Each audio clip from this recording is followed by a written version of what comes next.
The smell of wet ash lingered long after the fire department had departed. Clara stood in the center of the floor, where the heat had warped the support beams into jagged, twisted metal.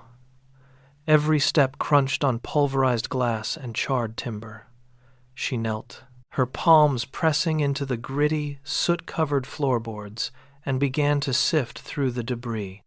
The structure groaned above her, a reminder of how fragile the remaining walls had become. She pushed aside a blackened piece of shelving, her fingers trembling as she pulled out a single, leather-bound object. It was the recipe book. The cover was singed and brittle, but the binding held. She stood up, brushing gray dust from her skin, and looked at the empty space where the ovens once roared. The silence of the vacant lot was absolute. Everything she had spent years building was now reduced to a pile of refuse and bitter memories. She clutched the book to her chest, feeling the texture of the scorched edges. The bakery was gone, and with it, the foundation of her entire life. The memory hit with the force of a physical blow. 6 months ago, the bakery was a hive of motion. Flour dust danced in the morning light, and the oven timers ticked in a rhythmic, comforting chorus. Then came the smell of acrid plastic, followed by the roar of flames consuming the back wall. She had watched from the alley as the roof collapsed, a lifetime of labor turning into a towering plume of black smoke. 2 weeks later, she sat in a sterile office across from a man in a gray suit. He didn't look at her. He tapped a single finger against a clipboard. His eyes fixed on the fine print. "Faulty wiring," he said, his tone flat and devoid of empathy. The policy excludes fire damage caused by pre-existing electrical issues. Claim denied. Clara stared at the document, the words blurring on the page. She had maintained those lines herself, month after month. The injustice burned hotter than the fire. She stood up, the chair scraping sharply against the linoleum. But the man had already turned his attention to the next file. She was dismissed, her livelihood erased by a technicality. Clara walked the 4 blocks back to their apartment, her steps heavy and mechanical. She expected the familiar sound of his voice, perhaps the smell of coffee brewing. She needed to tell him about the denial, to share the weight of the injustice. She pushed open the door and stopped. The apartment was stripped of its warmth. His suitcase was gone from the closet. The kitchen counter, usually cluttered with bills and magazines, was bare, except for a single piece of white paper weighted down by a salt shaker.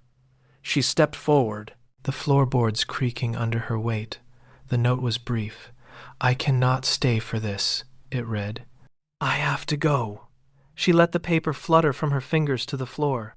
The silence in the room was absolute, pressing against her ears until they throbbed. She turned and walked out, down the stairs, and onto the street. She sank onto the concrete curb. The pavement was freezing, the cold biting through her skin, but she did not move. She stared at the gutter where the water pooled, completely alone, the final anchor of her life severed. The streetlights flickered to life, casting long, jagged shadows against the brickwork. Clara sat motionless, the city noise blurring into a dull, distant hum. She reached into her bag, her fingers brushing against the rough, singed edges of the recipe book she had pulled from the rubble. She opened it. The smell of charcoal and damp paper rose up, sharp and suffocating. She flipped through the pages. Most were beyond saving ink bled into black smears, parchment brittle and crumbling at the slightest touch. She reached the center of the book. There, protected by the density of the surrounding pages, the entry for grandmother's sourdough remained untouched. The ink was clear. The measurements were precise. She traced the lines with a shaking finger, the familiar words grounding her. The recipe was not just a list of ingredients. It was a map back to who she had been before the fire. A low, ragged breath escaped her, and she pushed herself up from the concrete. The cold pavement was left behind. She tucked the book firmly under her arm, the weight of it suddenly feeling like a shield. She looked toward the horizon, her jaw set, and began to walk. The city shifted from polished glass to crumbling brick as Clara moved deeper into the old district. She kept her pace steady, though the soles of her shoes were thin against the uneven cobblestones. She passed row after row of shuttered windows and locked iron gates. Every space she checked was either occupied or boarded up with thick, weathered timber. Her legs burned, And the rhythmic thumping of her own heart echoed against the narrow alley walls. She turned a corner and stopped. The street here was quiet, smelling of dust and neglected masonry. Ahead, a single structure stood separated from the others by a gap filled with debris. The windows were clouded with layers of grime, and the frame was warped by years of humidity. Hanging from a single rusted nail, a "For Rent" sign swung in the wind, the metal screeching against the wood with every gust. Clara approached the threshold. She reached out, her fingertips hovering inches from the peeling paint of the front door. This was the end of the line. She took a breath, felt the weight of the recipe book against her side, and prepared to knock. Clara knocked. The sound was flat, swallowed by the thick wood. After a long silence, the door groaned inward, revealing a cramped, dim space, filled with the scent of stagnant air. Mr. Okafor stood in the entryway, his brow furrowed as he scanned her from head to toe. He did not invite her in. "It is not a charity," he muttered, his hand already moving to push the door shut. Clara placed her palm firmly against the frame, stopping the swing. She did not flinch. "I need a space," she said, her voice cutting through the silence, steady despite the tremors in her fingers. Mr. Okafor scoffed, gesturing toward the floor where cracked, uneven tiles lay scattered like bones. "This place is a graveyard for dreams. Look at it. You have no money for a deposit." Clara stood her ground, her gaze locking onto his. She pulled the scorched recipe book from her side, holding it out as if it were a deed to land. "I have no cash," she admitted, "but I have a reputation that built a landmark in this city, and I have this recipe. It is the only thing left of my work, and it is enough to fill this shop again." Mr. Okafor paused, his eyes narrowing as he looked from her face to the book. The door clicked shut behind her, leaving Clara in a space defined by decay. Thick layers of dust coated every surface, and the air was heavy with the metallic tang of neglect. She set her bag down, took a deep breath, and knelt on the cold, uneven floor. She started with a bucket of water and a coarse brush. The first pass did nothing but smear the grime into gray streaks. She pressed harder, knuckles whitening, the bristles biting into the grit. Each circular motion was a deliberate attempt to erase the memory of the fire. The work was relentless. Her shoulders ached as she shifted her weight, the dampness of the floor seeping through her skin. She ignored the protest of her muscles, focusing entirely on the rhythmic friction of steel against stone. When her palm brushed against a particularly stubborn patch of soot, she didn't stop to rest. She scraped until her skin burned, turning the black residue into a dark, swirling sludge that she wiped away with a rag. Slowly, the dull surface of a single tile emerged from beneath the filth. It was cracked, but it was clean. Clara exhaled, her breath steady, and moved to the next square. The manual scrubbing was necessary, but it was not enough. Clara looked at the industrial mixer sitting in the shop window of a second-hand dealer. Its heavy steel bowl promising a production capacity she could not otherwise match. She looked down at her left hand. The gold band caught the dim light, a circular weight that had been a part of her for years. It felt heavier now, a tether to a life that had ended in ash. She walked into the store, her pace deliberate. She did not hesitate when she reached the counter. She pulled the ring from her finger and laid it on the glass surface. The dealer inspected it, weighed it, and nodded. The transaction was swift. No words were exchanged. She walked out with the heavy box, the metal handles biting into her palms. Back in the shop, she cleared a space on the counter. She unpacked the machine and plugged it into the wall. As the motor hummed to life, the sound filled the empty room, drowning out the silence. She watched the whisk spin, the metal blur against the light. The ring was gone, but the foundation was set. She was ready to begin the work that actually mattered. 3 weeks passed in a blur of dust and relentless motion. Clara lived by the clock, arriving at the shop before the sun touched the horizon and remaining until the midnight bells echoed through the empty streets. Her back became a constant, throbbing ache that pulsed with every movement. She hauled heavy bags of grain across the room, the rough burlap scraping against her skin until she felt the sting of raw patches. Her hands were the worst. The skin on her fingertips had split from the constant scrubbing and handling of coarse materials. She wrapped the tips in tape, but the tape tore, and the work continued. She dragged the heavy equipment from corner to corner, her muscles trembling under the load. There were moments when the room seemed to tilt, when her vision blurred and the floor seemed to rise up to meet her. She would lean against the cold wall, gasping for air, waiting for the room to steady. She did not stop. She could not stop. Every minute of pain was a deposit into the future she was building. By the end of the 3rd week, the shop was transformed. The floors were scraped clean, the counters were polished, and the air held only the promise of flour and yeast. She stood in the center of the room, trembling with fatigue, and reached for the ingredients. Clara measured the flour with precise, shaking hands. She followed the sequence from the scorched recipe book, her movements practiced and slow. She slid the dough into the heat and waited. Minutes dragged. Then, the sharp, bitter scent of carbon reached her. She yanked the oven door open.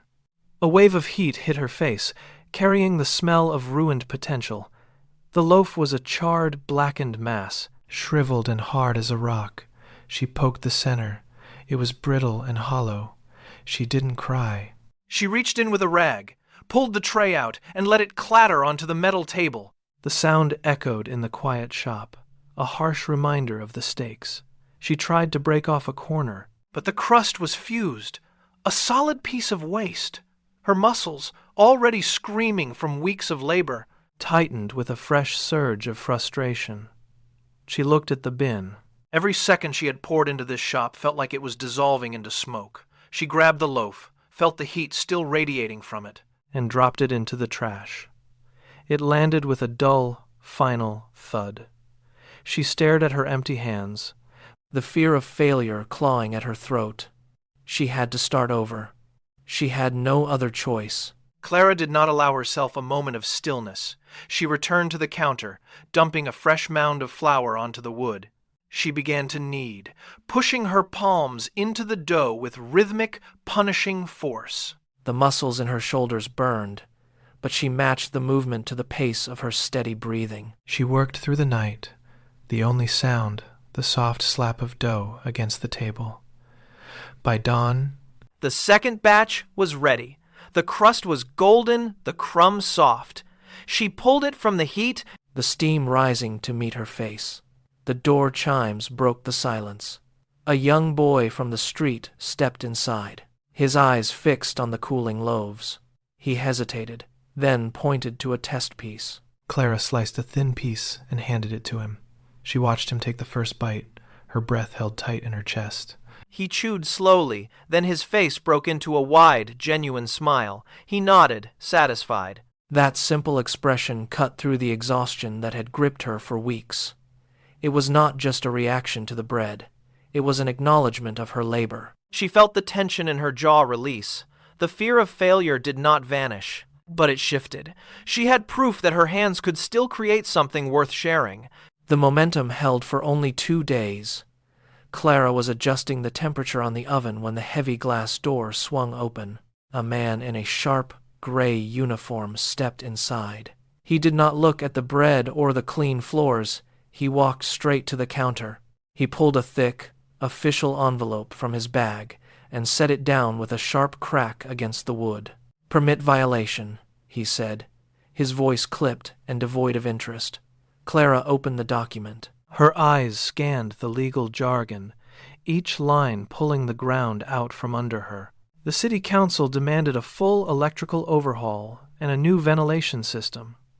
The costs were astronomical, far beyond anything she could scrape together. "You have 48 hours to show proof of contract for these renovations," the man stated, already turning back toward the street. "Otherwise, the doors stay locked." He exited, the bell above the door chiming with a hollow, mocking tone. Clara stood motionless. The silence of the shop returned, but it was different now. It was heavy, suffocating. She looked at the oven, then at the notice in her hand. The ink was bold, final, and impossible to ignore. Every inch of progress she had fought for was on the verge of being erased by a single stamp on a government form. She gripped the paper until her knuckles turned white, the reality of the threat sinking into her bones. Clara did not wait for the clock to run out. She emptied her savings onto the counter, counting every last coin. It was not enough for a contractor, but it was enough for supplies. She posted a handwritten sign in the window. Help needed to save the bakery. By morning, 3 people were waiting on the sidewalk. By noon, there were 10. They brought hammers, scrapers, and rolls of wire. Clara handed out tasks, her voice cracking but firm. The space became a whirlwind of dust and movement. Volunteers climbed ladders to strip the old ceiling, while others scrubbed the walls until the brick finally breathed. Clara worked alongside them, her hands raw from sanding, her back aching from the constant strain. They installed new fixtures in record time, working under the glow of portable work lights long after the sun set. The air smelled of fresh paint and sawdust. Every time she felt her resolve waver, she looked at the volunteers, people she barely knew, now sweating and straining to keep her dream alive. They hauled out the last of the debris just as the deadline expired. She stood in the center of the floor, the space transformed and clean. The violation notice lay crumpled in the trash. She had no money left, but she had a shop, and for the first time, she was not alone. The morning of the grand opening did not bring the sun. It brought a wall of water. By 5, the sky was a bruised purple, and the rain began to lash against the storefront glass in rhythmic, heavy sheets. Clara pulled the final trays from the oven, the scent of fresh bread filling the small space. She walked to the front window. The street was a gray blur. No one was there. She reached out and pressed her palm against the cold glass. Staring into the downpour, water cascaded off the awning, creating a curtain that blocked the view of the sidewalk. She waited. Every minute that ticked by felt like a physical weight on her chest. She adjusted the sign, then moved back to the counter, checking the display again. Nothing. She returned to the window, wiped a circle in the condensation, and squinted into the gloom. The pavement was empty. The gutters were overflowing, turning the road into a river. She checked the wall clock. 7 o'clock! The opening hour had passed. Her heart hammered against her ribs, a frantic, hollow sound in the quiet room. She looked at the rows of golden loaves, then back at the rain. The storm showed no sign of breaking. She stood frozen, the silence of the shop growing louder than the thunder outside. The chime above the door cut through the low rumble of the thunder. It was a sharp, metallic sound. Clara turned, her hand still resting on the oven handle. The door swung open, and a man stepped inside, shaking a wet umbrella. Behind him, another figure appeared, then 2 more. Clara moved to the counter, her movements rapid and precise. She watched as more people crowded into the doorway, their voices rising in a steady hum. She looked past them, through the glass, and saw the sidewalk transformed. A line stretched from the entrance, snaking around the corner and disappearing down the block. People stood under the canopy, their faces bright, against the gray backdrop of the rain. The shop, which had been silent moments ago, was now filled with the sound of shuffling feet and excited chatter. Clara grabbed the tongs, her hands steady, and began to work. The heat from the oven radiated against her face, but she barely noticed. She reached for a loaf, slid it across the marble, and looked up. The shop was packed. Customers pressed forward, coins clinking onto the wood, their eyes fixed on the golden rose behind the glass. She had no time to breathe, no time to look back. The dream she had scraped from the ruins was finally breathing. The rhythm of the shop changed. The constant flow of voices and the clinking of coins seemed to dampen as the door opened again. A man stepped inside, shaking water from his shoulders. He stood for a moment, letting the door click shut behind him. The crowd near the entrance shifted, creating a narrow aisle that led straight to the counter. Clara looked up from the register, her hands freezing mid-transaction. It was David. He looked thinner, the lines around his eyes deeper than she remembered. He did not look at the bread or the display cases. His gaze was fixed on the floor. He stepped forward, his boots leaving dark, wet marks on the tile she had scrubbed by hand. The people nearest to him turned, sensing the sudden change in the atmosphere. The hum of conversation died down into a low, uncertain murmur. David reached the counter and stopped. He raised his head, his eyes meeting hers for a fleeting second before darting away. He looked like a man standing on the edge of a precipice, his shoulders hunched. Clara gripped the edge of the marble, her knuckles white.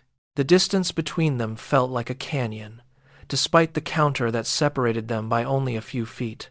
Clara watched his fingers twitch against the edge of the wood. She did not speak. The noise of the shop seemed to exist in a different world, muffled and distant. She turned to the cooling rack, her movements fluid and devoid of hesitation. She selected a loaf, the crust still warm and crackling under her touch. She dusted a fine layer of flour from the surface with a quick flick of her wrist. She brought the bread back to the counter and placed it directly in front of him. With a steady, firm motion, she slid the loaf across the marble. It came to a stop just inches from his hands. The golden crust caught the overhead light, glowing against the dark surface. David looked down at the bread, his chest rising in a slow, jagged breath. He did not reach for it. He did not pull away. He simply stood there, confronted by the physical weight of her labor. Clara remained perfectly still, her hands resting flat on the counter. She did not seek his eyes. She did not wait for an apology. She had provided the proof of her survival, and that was the end of the transaction.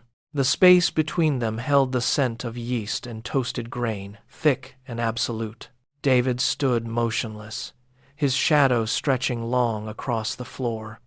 He looked at the loaf, then at the bustling room behind Clara, where patrons were laughing and waiting for service. His hands, resting near the edge of the counter, began to tremble. He opened his mouth, but the sound died in his throat. A sharp intake of air that went nowhere. Clara did not blink. She watched him with a steady focus that left no room for negotiation. David pulled his hands back as if the counter were hot. He looked at the floor, his jaw tight, the lines of his face hardening into a mask of defeat. He turned abruptly, his boots scuffing against the tiles. He walked toward the exit, his pace uneven, his shoulders hunched against the light of the shop. He did not look back. He reached the door, pushed the handle, and stepped out into the rain.